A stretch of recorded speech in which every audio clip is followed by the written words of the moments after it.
Hi, welcome to Simple OT. My name is Sarah and I'm an occupational therapist. Today I'll be talking about group styles. This does make a lot of Friends references, so if you haven't seen Friends, it probably won't be very useful to you. Also, might be a show worth checking out. So let's get into it. First of all, you have team development. This involves these 5 stages, and it's a process for groups to kind of go through and develop. So to start out, you have forming the group where everybody meets, and then you move on to storming. And this is kind of where everyone's figuring out their role. There might be some conflict, there might be some competition. It could be a variety of things, but there's a little bit of unorganized behavior, if you will. People are kind of figuring out where they fit in and what is going on. And then you move on to norming. Here you really see the group start to work together. This is where it begins, and then performing is where it really is perfected. So in the performing stage, you're going to see groups at their peak efficiency, working very well together, and that's right before the group ends and completes in the adjourning stage.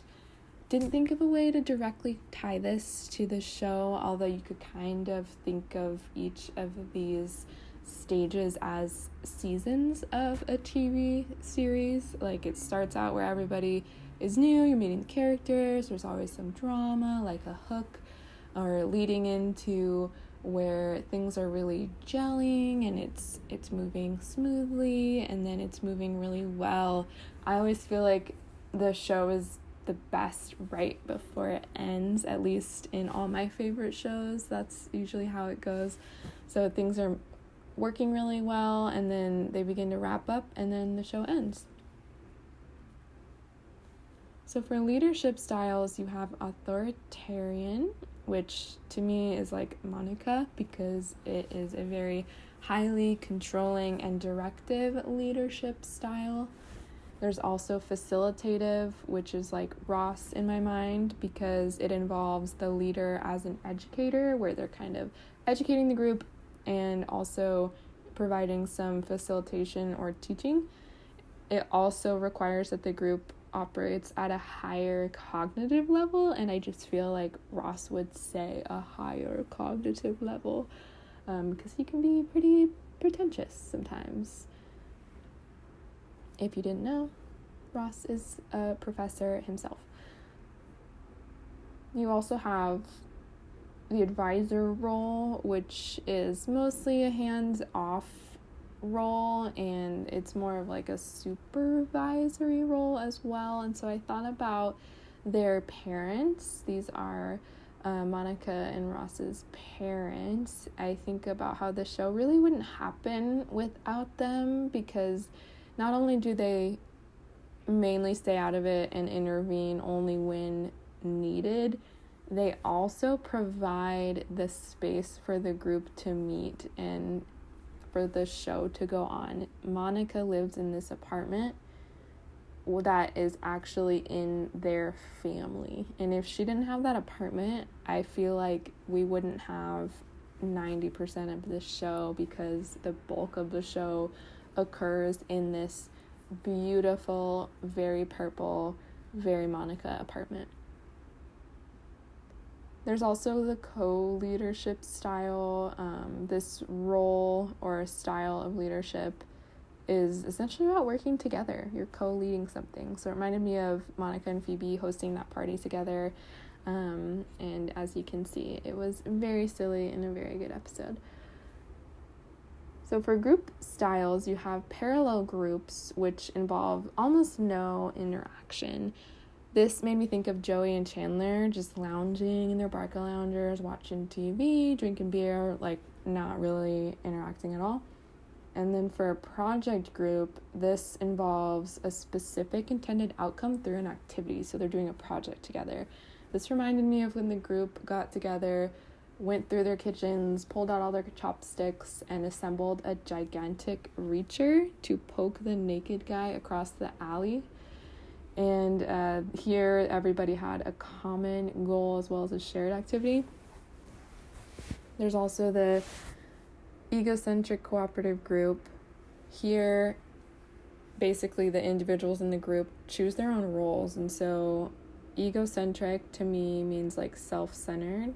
So if you're choosing your own roles, you might be self-centered. This made me think of Monica entering the ball toss game with Ross and Joey. There's this episode where they're just like throwing a ball back and forth for a very long time, not dropping it, and then Monica decides that she is going to insert herself, and she chooses her role as a third player in the game, despite perhaps what Ross and Joey had to say about it. There's also the social skills group. This involves practice with communication or relationships. There's also a life skills group I'll talk about on the next slide, but just think of this social skills as social, right? Communication, relationships, social. So this made me think of Joey, for example, might lead one of these groups and train Ross and Chandler on actually how to flirt or be with women. It's kind of silly, but it does the trick. There's also the sensory motor group. This is a child-centered sensory learning group, and it occurs most often through play. I put child-centered because it is largely peds focused, but it can also be geriatric focused. And the learning is sensory-based learning, and it often occurs through play. This made me think of Aunt Monica Bang, which is what Ben said when she was tossing him in the air, playing with him, throwing him up, helping him learn about vestibular input in the air while he was flying, and then he bonked his head onto the post. He said this repeatedly after this event occurred, and he had to learn about both vestibular and then tactile input through playing this ridiculous game with Monica. There's also the life skills group. This group involves teaching basic skills, communication, or problem solving. So here I thought about Monica might teach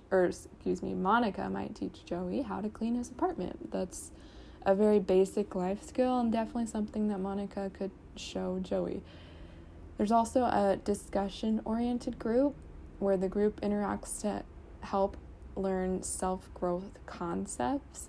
And this is kind of abstract, but I imagined that the group might one day all go to therapy and learn how to engage in mature relationships and manage their stress and be healthier. Like, some of them could drink less, some of them could eat better, exercise more, etc.